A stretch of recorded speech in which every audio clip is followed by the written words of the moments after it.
Welcome to Pin Cut Sew, or welcome back. I'm Nikki and I have a second tutorial in 1 week's time for you today. This one was sort of born on a whim out of necessity. I got new pins, so I needed a new pin cushion.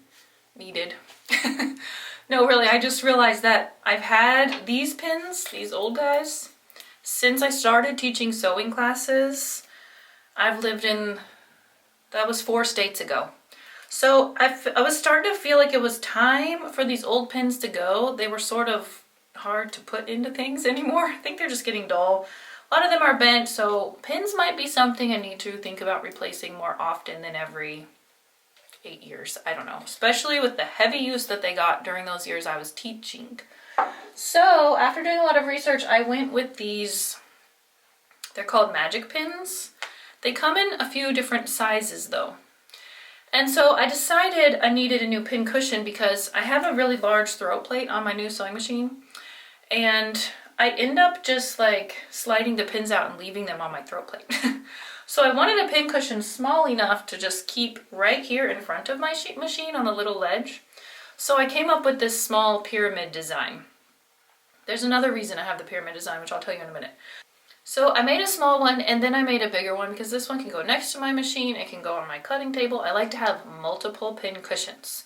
And I do like the magnets, you know, like these. This magnet is now holding the glass head pins that I tried. These were the first ones I bought when I decided to replace my pins. But the heads on them are so tiny and they're hard to see when I drop them, and they're just kind of hard to get my hands on them. So that's why I got these magic pins instead, and I really like these. Now, a dual purpose of this pyramid style in different fabrics is that you can decide you need short pins for some things, but long pins for other projects, and you want to have both without getting them just in a huge mess on your magnet or in your other pin cushion. With this style, I can organize my long pins with my short pins. So these magic pins that I got are a smaller size for piecing and like garment sewing when the long pins are just way too long and I always stab myself. These are great, but then there's other projects that I really want the long pins for. So I plan to buy the magic pins in the long length also. With this kind of pin cushion, I can keep them on their own prospective sides, prospective, whatever. I can keep them on their proper sides and not mix them all up. Also, if you're someone who uses a lot of different machine needles, like some for knits, some for denim, some for regular sewing, this is also a good way to keep those organized. You know how it's really hard to see that tiny writing on the sewing machine needle itself, but you want to save it for another project because it's not quite dead yet? Stick it in the right side here. If you have different sides for each category of machine needle, this is a good solution for that. So you can go over to my shop and purchase your pattern. It comes with the pattern pieces. Yours will look like this. And it comes with all of these instructions that I'm about to tell you, with step-by-step instructions and photos. So if you want to go purchase that, I'll put a link right down below. And I'm going to walk you through how to make this simple pin cushion right now. Let's go. Okay, let's start. I already have made 2 of the larger size, so I'm going to make a second of the little size today. All you need is some scraps of fabric.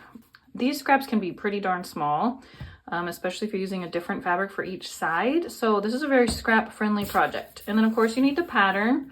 Comes with both sizes, but I went ahead and cut out the small base and the small sides. You're going to need some interfacing. Mine is medium weight.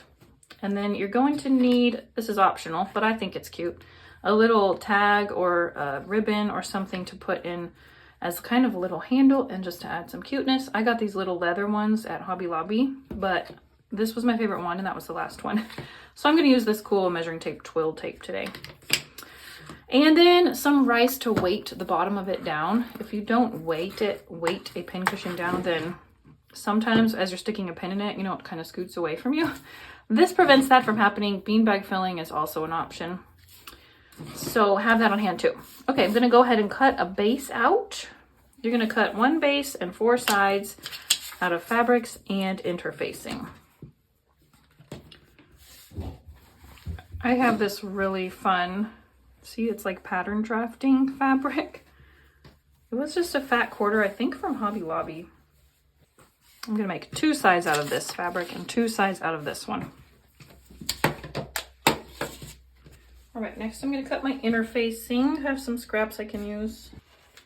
I'm gonna cut these all 4 at one time. Okay, now I'm gonna go over to my ironing board. I'm going to fuse one piece of interfacing onto the back of each of my fabric pieces. Okay, so now my pieces have interfacing on the back and they're nice and substantial. All right, this could be a skill building project for you if you've ever tried to sew anything with corners that meet and you ran into trouble. This will solve those questions for you if you were confused by what happened. Okay, so I'm going to start with one triangle on the base of one side of my square. You can see your pattern piece came with little markings. I'm just going to transfer those markings here. They are 1/4 inch from the edges. So I'm going to use a 1/4 inch seam, but I'm not going to sew from edge to edge. I'm going to sew between these markings, leaving this 1/4 inch open on either side. So I'm going to backstitch, sew, and backstitch. Okay, so I have the very ends open. Now I'm going to finger press this outwards with the seam towards the triangle. I'm going to do the same thing on the other side. I'm going to line up my pattern piece, transfer my markings, and stitch between them. Okay. Now, once I finger press that one open, I'm going to place my 3rd triangle on it. And now these markings on this pattern piece are going to line up with exactly where this previous seam is, right here. So I'm going to stitch from that seam to this seam. You can sort of feel it as you go. It's right there. And then I'll backstitch at both points. Okay, so now it looks like this in here. I have sewn all the way to the edges, but not past.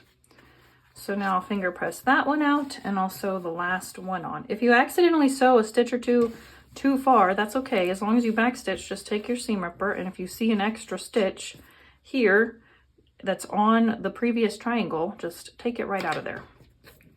So I'm gonna sew from here to here where my next seam is. Okay, let me finger press this one out. Okay, so now you have this star looking shape, and now we can continue sewing the sides together. So when you do this, you're going to find it a little awkward at first, but if you just get this base out of the way by folding it up like so, point those seams down to where you can get your triangle nice and flat. Now you're going to sew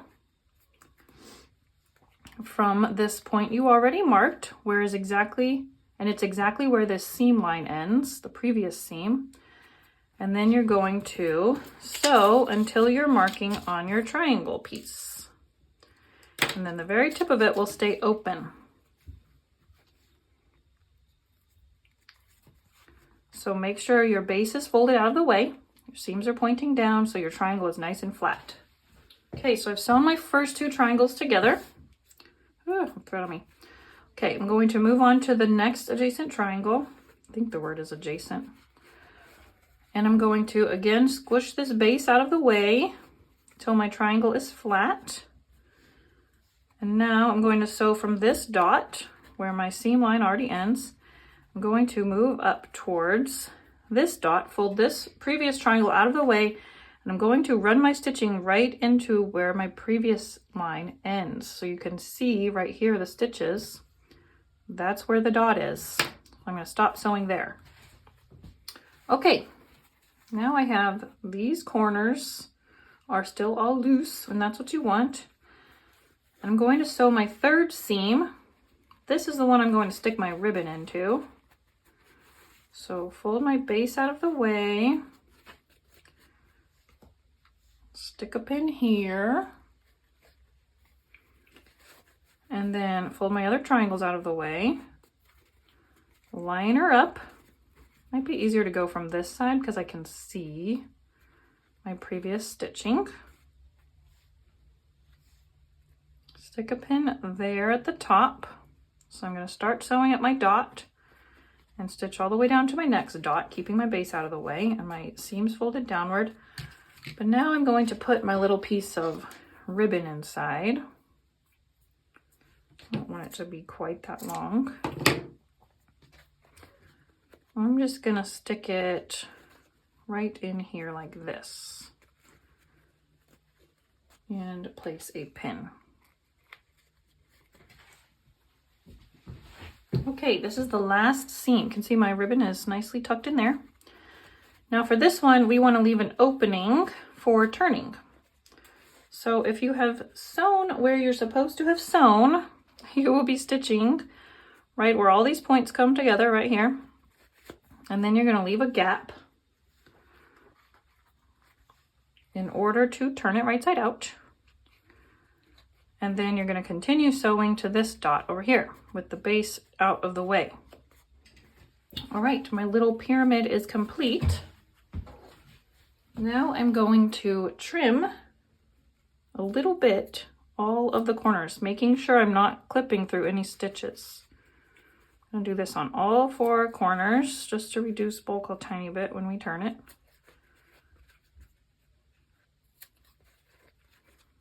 Not too close. You don't want to accidentally get any stitches or any folded bits. Okay, now we're going to turn it right side out. See how she looks. Find it easiest to turn the point out first, then get the rest. I'm going to gently poke these corners. Okay, so cute. All right, all we have left to do is stuff it. Oh, I forgot you also need stuffing. One more thing. Okay, so now I'm just going to put some rice in the bottom of it. I'm going to cover the base with rice. You'll sort of be able to tell if it feels like a nice weight to you. It's hard to say exactly how much, but I feel like the bottom ½ inch covered in rice is a good rule of thumb to aim for. Still feels pretty weightless, so I'm going to add more. The bigger you left your hole, the easier this step is. Okay, let's see. Feels heavier. I'm going to add a little bit more. Now you want to stuff it very firmly. Make sure you keep it upright while you're stuffing it because you want the rice to stay at the bottom. So do your best, fill the bottom first, making sure the rice is staying down there at the base. Okay, my rule of thumb for stuffing things firmly is to stuff till you think it's full and then put a little bit more in there. So it's pretty full right now, but I'm going to stuff the rest of this in there anyway. Because you don't want it to be lumpy and bumpy, and this is the secret to that. Alrighty, let me thread a needle. All right, so I'm just going to finger press my opening closed and slip stitch the rest. Okay, just bury my tail, cut her off. All right, there's my new little pin cushion. This one's cute. I'm gonna link you to these magic pins. I like them because they're grippy. They're not actually plastic. I can't remember what they're made out of, but they do not melt by the iron, which is the appeal of the glass heads that are so hard to grasp and see for me. So, and also they come in several lengths and they don't seem to bend. At least I have not bent one yet. So I'll put a link to those and I really hope you enjoy this. If you make one, please be sure and show it to me. You can find me on Instagram at pincutsew. This one's probably my favorite. I like the happy fabrics. And I will see you all soon. Bye.